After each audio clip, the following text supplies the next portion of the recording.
Jack and Jill, WNUR 89.3. Okay. And so I wanted to start off with an article that I read from Eric Sermon, or it was an article about Eric Sermon from EPMD, for those of you who don't actually remember. Oh, yeah. Where he was from. Legend. And he was also discussing the direction of music. And so I wanted to share that with you guys as soon as I find it in this magazine. Here it is. Okay. And the article is entitled Eric Sermon, Past, Present, and Future. Okay. And basically when he gets to the part where he talks about today's music, he says that it lacks originality in the quality of hip-hop music. And he is really disheartened at the cookie-cutter formulas that have become commonplace. Oh, I agree. Actually, what the I article agree says. wholeheartedly with that. And it Big said time. that the radio stations and music networks are forced to play the same thing over and over again. And this can't be any fun for them, he says. And he longs for the day when artists have their own identities and listeners get more from their music. And he said that he feels that music needs a calling right now. And he also said that kids are getting dumber. He said he thinks that there needs to be a conversation aside from, about having hoes and drugs, he says. Yeah. And he tells a story about him asking a little girl what she aspired to be when she grew up, and her reply was that she wanted to be a stripper. Ooh. Wow. So he was very concerned about that. So he's been trying to do shame higher than something that. behind the scenes that kind of would help move music in the direction that he's looking forward to move into, which is basically just about artists having more original identities and being able to talk about things that are socially conscious, not just the usual like, oh, I got money, I got women, I do drugs, whatever, blah blah blah. Can I give you an interesting thought about that? I think that it's on both parts. I think it's on the label side, on the executive side, and also the artist side. I think both sides are complicit in this because labels want to make money. A lot of them don't really care about the art. A lot of the indie ones, a lot of the smaller ones, that are a little more artistic, a little more avant-garde, do. But typically, it is dumbed down. It is the lowest common denominator now. And it's the labels want that, and the cookie cutter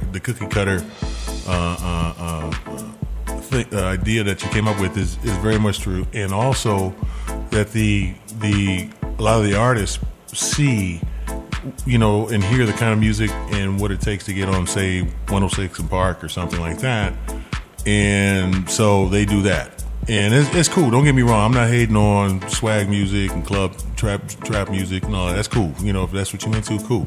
But I agree with a lot of what is said, and it's not just an old man barking about, oh, back in the day, why, No, it's not just that. It's just there is some good hip hop out there, and I've run across some very creative cats and creative people, but they're not necessarily mainstream.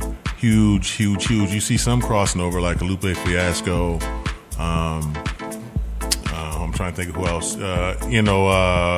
Odd Future, which is a new one. They have that show on TV, on MTV. But it's a rarity.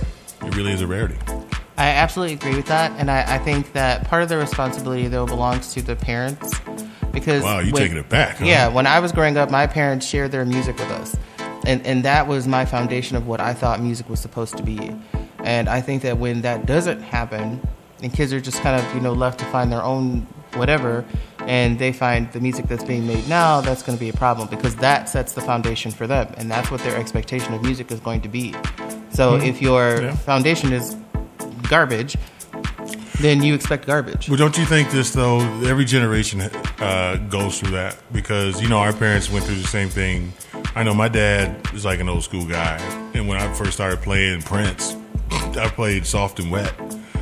Ooh, wow. That caused a slight awkward disturbance in our house just because, he thought that was, that junk, that, electronic junk and blah, blah, blah. He's come around a little bit now, but I it's think the same thing. I think the thing of it is that's really important, though, is that every song that's made doesn't have to be, or it doesn't have to have some really deep, sociological aspect to it.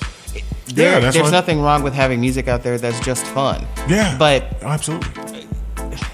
But there needs to be a place for each piece of it. Every song doesn't have to be about how much money you have or how many women you slept with or how much, how often you get high or whatever the case may be. It gets old, yeah. It gets really old, and if that's all there is, it's like there's nothing else. You don't do anything else. There's nothing else going on in your life.